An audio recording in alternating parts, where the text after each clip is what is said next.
Hi, I'm Mary Marinville, and I'm thrilled to be here in Somas at Greenwood Nursery with the very tall John Shustra.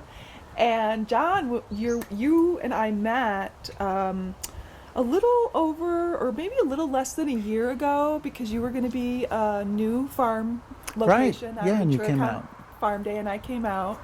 And I was very pleased that you participated. But before we get to Farm Day, I wanted to talk to you about your family and how you ended up in Ventura County. Are you first generation or sixth generation? Or, tell us a little bit about your family history. Well, definitely new to Ventura County because it's only been 17 years, and in Ventura County, that's very new. I have people telling me about people who are new who came here in the 1920s. So uh, time is different in Ventura County. Um, my folks came here from Canada to California, grew up in Long Beach, got married there, degree in landscape architecture from Berkeley, always interested in plants and in breeding plants and growing plants. Eventually, I had a landscaping business and had the opportunity to buy a little nursery in Santa Barbara County and move it to LA County. But there's not a lot of farmland in LA County. No, there isn't. And I was just really happy when a friend of mine from Long Beach told me about some land that was available just down the street here. We ended up buying that and then eventually finding this incredible property and leasing and then moving here. And now we live here. Wonderful. And now that you've said that you've lived here for 17 years, my recollection is starting to come back to me. I will have lived in Ventura County 17 years and about 6 months, and I remember you and I reminiscing about that. So, no, it's not very long, but we're certainly glad that you're here. And so, how big is the nursery here? The nursery, we're on 39 acres, but the nursery only it only takes up less than 10 of the acres. We have avocados on the hills wherever it's too steep to have a nursery. And at one point I had 50 acres, but over time the learning curve and technology and growing plants in pots instead of in the ground meant that I could grow almost as many plants in much less area with less water and less other inputs. Nice, nice. And why did you decide to pick lilies? Do you have when you were at Berkeley studying and you were in the classroom or in the greenhouse, did you have an affinity to lilies? Not really. I was after Berkeley. We'd had a huge drought, just like we've experienced now, and it had changed everybody's thinking. And I was really into California native plants. Thought I would start a California native plant nursery, but some friends of mine already had one going, and I thought they were doing such a good job that I didn't have to have a nursery, and used a lot of California natives. But some of them have their own limitations, and when I discovered this nursery in Goleta that was only selling daylilies by mail and started using some of the plants, I realized these plants were something that could be sold in every state of the union and all over the world. And that might protect me from the next time we had a drought or some other calamity in Southern California that meant that I couldn't sell in Southern California. So the idea was to sell by mail. There was no internet. Okay. And so you do sell by mail, and you do sell them from your online from your website. At one point we even had a shopping cart, and we're going to get back to that. But Okay. it evolved that I was using most of them on my own projects. Okay. And plant breeders have all kinds of different priorities. Most of them really want just prettier and prettier and prettier flowers. But I'm a mercenary landscape design person who wants great foliage, great survivability when somebody who doesn't really know what he or she's doing plants them or cares for them. And daylilies are really forgiving in that way. They can grow underwater for several weeks. They can go without water for several months. They won't look beautiful. And So they're resilient flowers, is what you're trying to say. That's right. And how many varieties do you grow? Well, I always have about 500 varieties. 500? Well, there's always that's the R&D. Which ones do the best in Ventura County for drought and for, hardiness? Which varieties do the best? Ventura County is pretty diverse. Are you talking Piru? Or are you talking Mandalay? It's amazing. The 3 top varieties. All right. Well, there's one I can show you here. It was bred by somebody in San Diego, and it's called Black-Eyed Sun. Oh, it's gorgeous. And you never know where life is going to take you.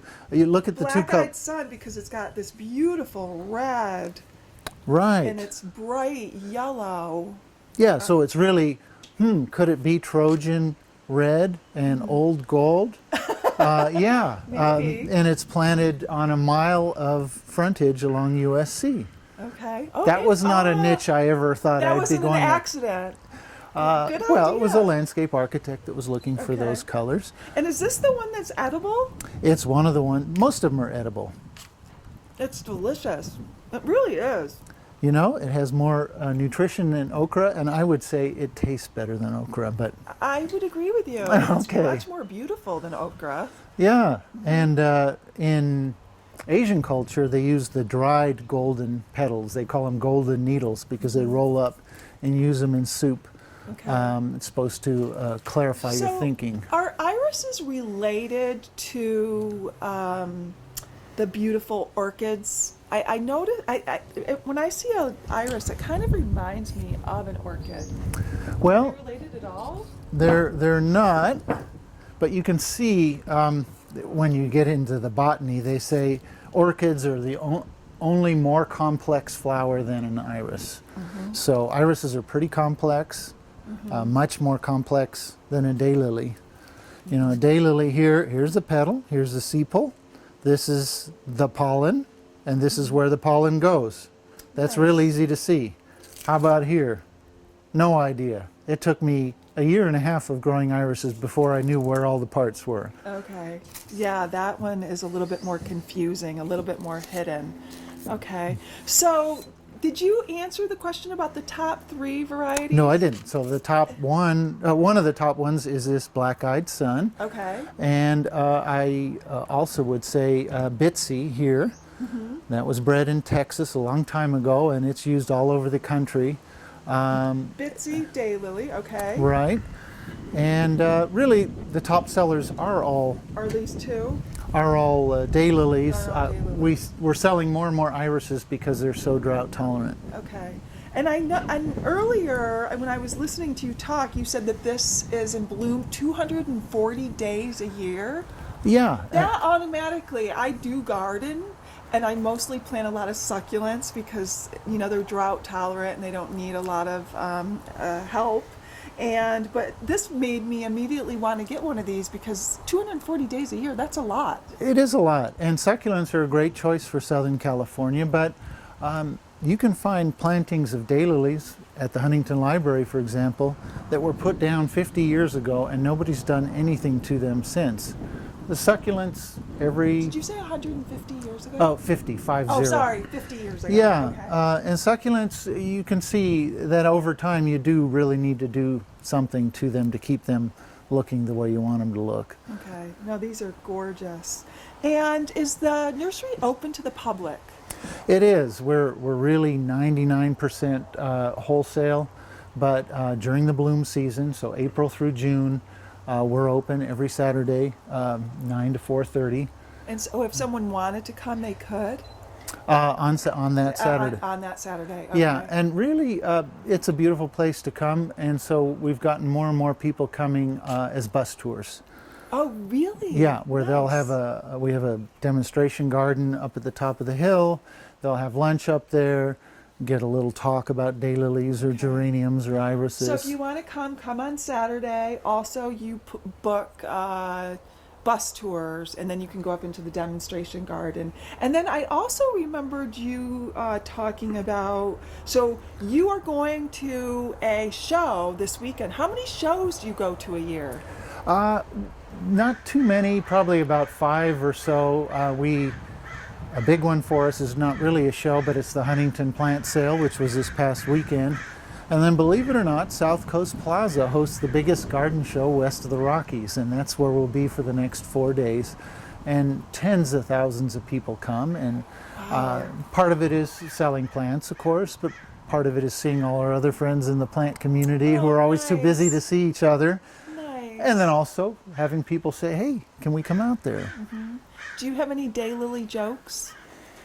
Daylily jokes. Any nursery jokes? Oh, they're such obscure botany that it's not even... no. So what's your website name? Because Daylily's hard to spell, we changed it to greenwoodgarden.com. Greenwoodgarden.com. So if you'd like to know more about Greenwood Nursery, go to greenwoodnursery.com. Not Greenwood Nursery. Greenwood Garden. Garden.com. There's a Greenwood Nursery in North Carolina, unfortunately. Okay. And is there anything else you'd like to talk about? I love how you have your My little fruit crate label? Yes, those are beautiful. Well, yeah. How old are these?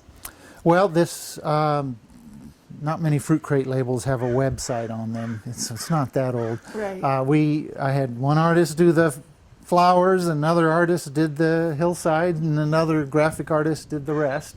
Beautiful. And we just wanted people to want to collect them just like the fruit crate labels that you see all over Ventura County. Wonderful. And now my news anchors from Allen Elementary will be asking you a few questions. They are 5th graders. Do you mind? Not at all. Looking forward to it. Okay, come on over. Hi, we're Seeag reporters from Mound Elementary. My name's Avery. My name's Kelsey. So, what's the difference between a bearded iris and a beardless iris? Good question. Well, I've got a bearded iris right here, and I can even point it out to you. You see that fuzzy spot right there? Mm-hmm. That's called the beard, and what it is, it's really a tricky evolutionary piece of work that helps the bee pollinate the flower. The bee might have trouble figuring out where to go in this fancy flower. But because the beard is a different color, it knows where to land, it's got some traction, and then it goes in to get nectar, of course. And the hairs on the beard all face in a certain way so that when the bee goes in, they brush off the pollen from the last flower that it was in into this flower and help pollinate it. Long answer. So is it harder for the bees to pollinate the beardless iris? Well, the beardless iris have a little easier parts to get to, so to speak, and they have other insects that pollinate them too. Good question. Okay, thank you. That's really interesting. What is the meaning behind Greenwood Nursery's name? Well, it's not a very fancy explanation. We knew I was a landscaper, and I used to buy daylilies by mail from a couple up in Goleta near Santa Barbara, and they had Greenwood Nursery. They just thought that sounded nice, and so when I bought the nursery, I just kept the name. Yeah, that's cool. What's your number one selling flower? Number one selling flower might be this one right here, which is called Bitsy. It's a daylily. All daylilies bloom for one day, and so you think, well, that's not very much, but Bitsy will bloom over 240 days a year. Oh, wow. And every day that there's a flower open, there's pollen for bees and, flowers for us to enjoy. Thank you. How has the drought affected your nursery? How has the drought affected the nursery? Well, it's been a lot more money on water, that's for sure. And people are sometimes not landscaping because they're not sure they're going to have enough water to do the work. So it's not been easy. I read on your website that you got a diploma for landscape architecture. Does your job require going to college? I think my degree in landscape architecture helps me a lot in what I do, because although I get families coming out to buy my flowers, 90% of my flowers go on jobs that a landscape architect put my plants on their plans, and then somebody had to put them in. So I speak their language. I go to their offices, or they'll call me and say, hey, we're doing the cathedral downtown LA, and we need a tall red daylily like a cardinal for the Cardinals area. And I can say, oh, I got one for you. So that's kind of how it works. Oh, that's really neat. What makes Greenwood so successful? What makes Greenwood so successful? You know, success is measured in a lot of ways. You know, if you talked about money, it maybe wasn't, but I think the most important thing is that you're doing what you love, and I definitely love doing this, breeding new flower varieties, teaching people about them, seeing them on projects all over the country. That's a success for me, and being able to live out here. What's your favorite part of your job here at Greenwood? My favorite part is when nobody's around and I can just walk up and down the rows and see how things are going, and I breed new varieties, and the first time a new plant blooms and you get to see it for the first time, it's sort of like Christmas for me. Oh, that's awesome. Do animals try to eat your plants? Some animals try to eat our plants. It's not too bad. Snails. Yeah, there aren't any deer around here, but they don't like daylilies that much. So, no, what's great about this area is animals, because we don't use a lot of sprays or anything. We just have a lot of animals around here, and birds. And we have a huge list, almost 100 different kinds of birds and other animals that we've seen on this property. Okay, thank you. Thank you so much for this interview. Well, thanks for coming out.